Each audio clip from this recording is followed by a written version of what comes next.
Good morning आप सभी को। स्वागत है आपका हमारे यूट्यूब चैनल वीटू नर्सिंग पे। आप सबके लिए एक जानकारी है जो कि रेगुलर वर्किंग स्टाफ हैं, स्टाफ नर्स ग्रेड ए में। आपको पता होगा स्टाफ नर्स ग्रेड ए के लिए ट्रांसफ़र पोस्टिंग के लिए आज से 1 साल पहले आई थिंक मई और जून में आप लोगों ने अपना ट्रांसफ़र के लिए, पोस्टिंग के लिए आवेदन किया होगा स्वास्थ्य विभाग को। और उसके बाद जो घटनाएँ हुई, उसके बाद जो अपडेट मिलता रहा, हम लगातार उसको कवर करते रहे हैं। जब लास्टली हम भी थक गए, हार गए कि विभाग अब कुछ भी नहीं करने वाला है, सिर्फ और सिर्फ बयानबाजी करना, पेपरबाजी करना। तो हमने ट्रांसफ़र पोस्टिंग को लेकर के जो भी हमारे पास तो छोटा मोटा एक इन्फॉर्मेशन आता था, ऐसा नहीं है कि हमारे पास इन्फॉर्मेशन नहीं आता था। तो हमारे कुछ ऐसे कॉन्टैक्ट हैं जो लगातार स्वास्थ्य विभाग में जाते रहे हैं, खास करके ट्रांसफ़र पोस्टिंग को लेकर के मंत्री जी के पास भी जाते रहे हैं। तो उनसे जो सूचनाएं मिलती थी, हम फिर नहीं करना चाहते थे इसको कवर, कि हम किसी प्रकार का वीडियो इस पर करें कि हाँ इस तरह की बातें हैं, क्योंकि विभाग स्पष्ट तरीके से कोई बात जो है नहीं कर रहा था।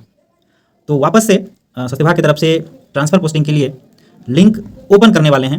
जो आवेदक, जो ऐसे स्टाफ हैं जिन्होंने उस समय जो मई और जून के बीच में जो आवेदन लिए गए थे, अगर उस समय आप किसी कारणवश आवेदन नहीं कर पाए थे तो उनके लिए लिंक जो है ओपन होने वाली है। वो ओपन कब होने वाली है और आपको कैसे कैसे फॉर्म भरना है, इसके लिए हमने ऑलरेडी कई वीडियो बनाया हुआ है, तो हम वो आपको शेयर कर देंगे। लेकिन अभी कौन सा डेट है जिसमें आपको आवेदन करना है वो हम आपको इस वीडियो में बताएंगे। ठीक है, हम इस वीडियो में ये बताने बिल्कुल नहीं आए हैं कि विभाग आपका ट्रांसफ़र कब करेगा। ठीक है, बिल्कुल नहीं है, क्योंकि हम कई ऐसे वीडियो में हमने ऑलरेडी बोला हुआ है कब करेगा, तो अब हमें कुछ आइडिया नहीं लगता है। उसके बाद जो पदाधिकारी हमारे संपर्क में है वो कुछ बताना नहीं चाहते। उनका साफ साफ कहना होता है कि हमारे पास जैसे ही लेटर आएगा, हमारे पास जैसे ही फाइल आएगा, हम जो है आपको दे देंगे। ठीक है, तो किसी प्रकार का एक क्या उसको बोलते हैं कि एक अंदाज़ा लगाना मुश्किल है, और आपको अंदाज़ा लगा करके हम ये नहीं करना चाहते। आप इंतजार करो, फिर वो समय निकल जाएगा, फिर आप बोलोगे कि सर आप झूठ बोलते हैं। ठीक है, तो ट्रांसफ़र पोस्टिंग को लेकर के खास करके हम ऐसा कुछ नहीं बोलेंगे आपको कि इस महीने में ट्रांसफ़र आपका हो सकता है, कभी भी हो सकता है। हम तो एक ऐसे बयान मंत्री जी का, जो स्वास्थ्य विभाग के मंत्री हैं मंगल पांडे जी, कहीं आई थिंक गोपालगंज उनका दौरा था। गोपालगंज में उन्होंने कहा था कि जब नए स्टाफ आएंगे, यानी कि जब न्यू स्टाफ यानी नया वैकेंसी जब आएगा, तभी हम आप लोग का ट्रांसफ़र जो है कर सकते हैं। अगर हम नया स्टाफ को आए बगैर अगर ट्रांसफ़र पोस्टिंग करते हैं तो जो एक मैनेजमेंट है, जो स्टाफ मैनेजमेंट है, वो बिगड़ जाएगा। तो आप अंदाज़ा लगा सकते हैं कि वो क्या बोले हैं और क्या करेंगे।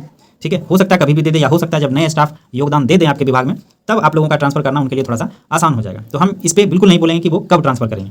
ठीक है, तो चलिए वीडियो को शुरू करते हैं और आपको इससे रिलेटेड कुछ ऐसे जानकारी जो हमारे पास उस बीच में आया था उसके बारे में आपको बताते हैं। उससे पहले वो आप नोटिस देख लीजिए जो स्वास्थ्य विभाग के द्वारा आज जारी किया गया है। आप यहाँ पे वो नोटिस देखिए एक बार। और आपको पता होगा, एक बात और हम आपको बता दें कि एक वीडियो हम ये किए हुए हैं ऑलरेडी, लेकिन किसी कारणवश जो है हम इसको पब्लिक नहीं किए हैं, तो आप लोगों ने ये वीडियो नहीं देखा होगा। ठीक है, और हमने प्रयास किया था इसको पब्लिश करने का, लेकिन कुछ ऐसा था कि हम नहीं कर पाए। और ये हम आपको जानकारी दे देते हैं कि अब जो ऐसे आवेदन जिन्होंने नहीं किया है आवेदन, अगर वो आवेदन करना चाहते हैं और पति पत्नी अगर एक विभाग में है, यानी कि स्वास्थ्य विभाग के ही पति पत्नी हैं, तो आप पति पत्नी का आधार बना सकते हैं। अन्यथा जैसे मान लेते हैं कि अगर आप स्वास्थ्य विभाग में हैं और आपके जो पति हैं अगर वो किसी दूसरे विभाग में हैं, तो बिहार सरकार स्वास्थ्य विभाग की तरफ से एक रिप्लाई किया है कि अब आपका सेम विभाग अगर रहेगा तभी हम इस पर विचार करेंगे, अन्यथा 2 अलग अलग विभाग का पति पत्नी के आधार पर हम विचार नहीं करेंगे। मेरे पास बाकायदा उसका लेटर भी है, लेकिन हम पब्लिक नहीं कर पाए उस समय। इसको हमको लगता है लगभग 2 महीना पहले ही हमने एक वीडियो किया था, लेकिन हमने इसको पब्लिक नहीं किया। तो इस बात का थोड़ा सा ध्यान रखिएगा। अगर आप एक ही विभाग में हैं तो ठीक है, अन्यथा आप कोई और आधार, आपको पता होगा जो आधार अब तो आप लोगों का जो सेवा संपुष्टि का समय 3 साल का था वो ऑलरेडी कंप्लीट हो चुका है, तो आप 3 साल की सेवा अवधि के बेस पे भी अपना ट्रांसफ़र के लिए आवेदन कर सकते हैं। ठीक है, और कभी हमको मौका मिलेगा तो हम आपको वो लेटर जरूर एक बार शेयर करेंगे कि जो लेटर स्वास्थ्य विभाग के द्वारा दिया गया था एक स्टाफ को, जिसमें स्पष्ट लिखा हुआ था कि स्वास्थ्य विभाग और उसके दूसरे विभाग में, बिहार सरकार के ही अंदर अगर कोई दूसरा विभाग है तो उस पर विचार करना मुश्किल है। ठीक है, तो आप यहाँ पे देखिए, ये वो नोटिस है, विज्ञापन है स्वास्थ्य विभाग का, जिसमें लिखा हुआ है स्वास्थ्य विभाग बिहार के अंतर्गत कार्यरत परिचारिका श्रेणी ए कर्मियों के स्थानांतरण हेतु आवश्यक सूचना। ठीक है, विभाग के नियमित कार्यरत, अगर आप कॉन्ट्रैक्ट पे हैं तो आपके लिए ये खबर नहीं है। सभी परिचारिका श्रेणी ए स्टाफ नर्स को सूचित किया जाता है स्थानांतरण पर विचारण हेतु ऑनलाइन पोर्टल। ये हालांकि जब लिंक एक्टिवेट होगा तो हम आपको जरूर नोटिस करेंगे कि ऑनलाइन आवेदन जो है शुरू हो गया है, आप लोग अपना आवेदन कर लीजिए। ये लिंक अभी एक्टिवेट नहीं हुआ है। ठीक है, आवेदन आमंत्रित करने का निर्णय लिया गया है। आवेदन किए जाने हेतु विभागीय वेबसाइट statebihargovernment.in हेल्थ के लेटेस्ट न्यूज सेक्शन में जाकर के संबंधित लिंक से 25/10/2024 से लेकर के 12/11/2024 तक अपना आवेदन कर सकते हैं। ठीक है, और सबसे विशेष क्या है कि लगभग जो स्टाफ हैं उन्होंने अपना आवेदन कंप्लीट कर लिया है। ठीक है, तो वैसे आवेदक यहाँ पे लिखा हुआ है जिन कर्मियों द्वारा पूर्व में यानी कि पहले ऑनलाइन आवेदन समर्पित किया गया है उनको पुनः आवेदन करने की आवश्यकता नहीं है। जिन्होंने अपना आवेदन को कंप्लीट कर लिया है, ठीक है, यानी फाइनली सक्सेसफुली सबमिट कर दिया गया है, तो उसको वापस से आवेदन करने की जरूरत नहीं है। ठीक है, अन्य माध्यम से प्राप्त आवेदनों पर कोई विचार नहीं किया जाएगा। यानी कि अगर आप ऑफलाइन देते हैं, क्योंकि बीच में एक आपको पता होगा एक बहुत ज़्यादा होड़ मच गया था, लोग पटना जा करके जो है अपना आवेदन ऑफलाइन दे रहे थे। हमने उस समय भी एक वीडियो किया था, आपको याद होगा, कि ऑफलाइन आवेदन देने से कोई फायदा नहीं है। ऑफलाइन आवेदन वहाँ पे सालों भर मिलते रहते हैं। ठीक है, अगर ऑफलाइन ही आपको ट्रांसफर करना होता तो आपको एएनएम का याद होगा, उसमें भी ऑनलाइन हुआ था, उसमें भी ऑनलाइन तरीके से ही उनका ट्रांसफर हुआ। तो फिर जीएनएम को ऑफलाइन कैसे कर सकते हैं? उस समय हमने आपको बताया था वीडियो के माध्यम से कि जाने की जरूरत नहीं है, ऑफलाइन देने की जरूरत नहीं है। अगर आपने कंप्लीट तरीके से ऑनलाइन फॉर्म को डाल दिया है तो आपको जाने की जरूरत नहीं है ऑफलाइन के लिए। लेकिन फिर भी जिनको जाना था वो गए। ठीक है, बहुत से ऐसे लोग हैं जो हमारे संपर्क में वो नहीं गए, जिनको भरोसा है कि हमारे द्वारा कभी आपको मिसगाइड नहीं किया जाएगा। अगर सच में ऑफलाइन मांगा गया है तो फिर बिल्कुल हम बोलेंगे कि जा सकते हैं आप, जब विभाग में ऐसा कोई नोटिस ही नहीं है, ऐसा कुछ नहीं है, सिर्फ एक अफवाह के लिए लोग वहाँ पर दौड़ पड़े थे।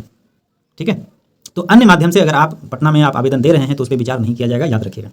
आवेदन संबंधित नियंत्रित पदाधिकारी के माध्यम से अग्रसरित कराना अनिवार्य होगा, जैसे पहले हुआ था। अपने जो भी आपके नियंत्रित पदाधिकारी हैं, जैसे अगर आप पीएससी सीएससी में हैं तो आपके प्रभारी के द्वारा, फिर प्रभारी सीएस को आपको देगा और सीएस के माध्यम से आप जो है आवेदन को कर सकते हैं। यानी कि आपका जो फॉरवर्डिंग लेटर होगा, आप जो आवेदन लिखिएगा उस पर फॉरवर्डिंग होना चाहिए आपके प्रभारी का, आपके होना चाहिए आपके जो आपके डिप्यूटी सुपरिटेंडेंट हैं या फिर आपके सिविल सर्जन का।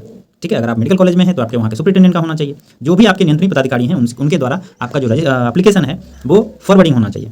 निर्धारित अवधि के पश्चात प्राप्त आवेदन पर कोई विचार नहीं किया जाएगा। यानी कि आपको हर हाल में 12/11/2024 से पहले अपना आवेदन जो है कर लेना है। ठीक है, और जैसे ही ये लिंक एक्टिवेट होगा हम आपको हालांकि कैसे कैसे आवेदन आपको करना है उसके लिए ऑलरेडी मेरा वीडियो बना हुआ है, वो हम आपको एक बार अपने चैनल पे अपने ग्रुप में शेयर कर देंगे, ताकि आप उसके माध्यम से आप मदद ले सकते हैं कि कैसे कैसे आवेदन हमको करना है। ठीक है, अगर आप हमारे ग्रुप में नहीं जुड़े हुए हैं तो आप हमारे ग्रुप में जुड़ सकते हैं, लिंक जो है हम डिस्क्रिप्शन में दे देंगे।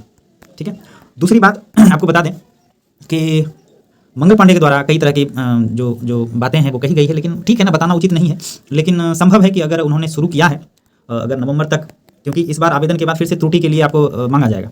ठीक है, और आपको याद हो, जो हमारे रेगुलर व्यूअर हैं, आप जरूर कमेंट करके बताइएगा कि हम इस चीज़ का जो अभी हो रहा है फिर से ऑनलाइन देने की बात हम ऑलरेडी कह चुके हैं कि संभव है कि एक बार और आपको आवेदन लेने के बाद ही कुछ किया जाए। सेम ऐसे एएनएम में भी हुआ था। एएनएम में आपको याद हो 2021 में पहली बार आवेदन लिया गया था, फिर 2023 में वापस से पुनः आवेदन लिया गया था, उसके बाद उनका ट्रांसफर हुआ, जो कि 2 चरण में आया था, फर्स्ट चरण में और सेकंड चरण में। लगभग 1700-1800 ट्रांसफर हुआ था उस समय एएनएम का। और सेम प्रोसेस आप मान लीजिए कि इसमें भी हो रहा है। सेम प्रोसेस आप जीएनएम का भी मान लीजिए। मई जून में इन्होंने फर्स्ट बार आवेदन लिया, फिर वापस से इन्होंने नवंबर तक का समय दिया है, जो कि आवेदन नहीं किए थे उनके लिए। तो अब मान के चलिए कि अब समय भी नज़दीक है, अगले साल इलेक्शन होना है। अभी आप देखे होंगे कि जो रिक्त पद हैं उसके ऊपर भी कई तरह की बातें हो रही है। हो सकता है जल्द ही नई वैकेंसी भी आए जो कि रेगुलर मोड में होगा। हालांकि उसके लिए हम एक अलग वीडियो लाएंगे कि बहुत ज़्यादा कन्फ्यूजन स्वास्थ्य विभाग के द्वारा किया जा रहा है। आपको पता होगा कुछ दिन पहले एनएचएम की बात हो रही थी, जिसमें 45,000 आप सुनते होंगे। अब एनएचएम बिल्कुल साइड हो गया है, अब यहाँ पर रेगुलर स्टाफ की बात जो है हो रही है। तो बच्चों के बीच या फिर कैंडिडेट के बीच ये डिसाइड करना मुश्किल हो रहा है कि अभी जो वैकेंसी आएगी वो एनएचएम की होगी या रेगुलर की होगी। उसके लिए हम एक अलग वीडियो आज ही हम प्रयास करेंगे करने का, आप उसमें देख सकते हैं।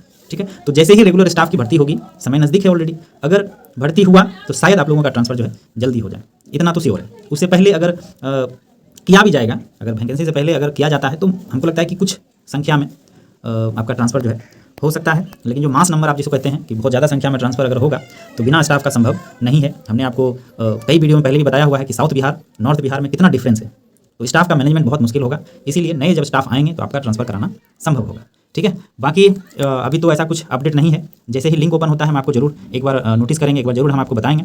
और स्वास्थ्य विभाग से जुड़े हुए जानकारी के लिए आप हमारे चैनल को जरूर सब्सक्राइब कर लीजिए, ताकि कोई भी अपडेट अगर विभाग की तरफ से आता है, और आपको बता दें कि विभाग की तरफ से अगर आपको कोई समस्या है, आपके हॉस्पिटल्स में अगर किसी भी प्रकार का दिक्कत है मैनेजमेंट को लेकर के, एडमिनिस्ट्रेशन को लेकर के, तो आप हमें एक बार संपर्क कर सकते हैं। जितना हो सकेगा हम मदद जो है आपको करेंगे। ठीक है दोस्तों, बाकी ये खबर आपको कैसा लगा, ये जानकारी आपको कैसा लगा, जरूर कमेंट करके बताइएगा। आप हमारे रेगुलर व्यूअर हैं तो जरूर हमें बताइएगा कि हमारे द्वारा जो आपको जानकारी दी जाती है वो जानकारी आपको कैसा लगता है। ठीक है दोस्तों, थैंक यू, धन्यवाद।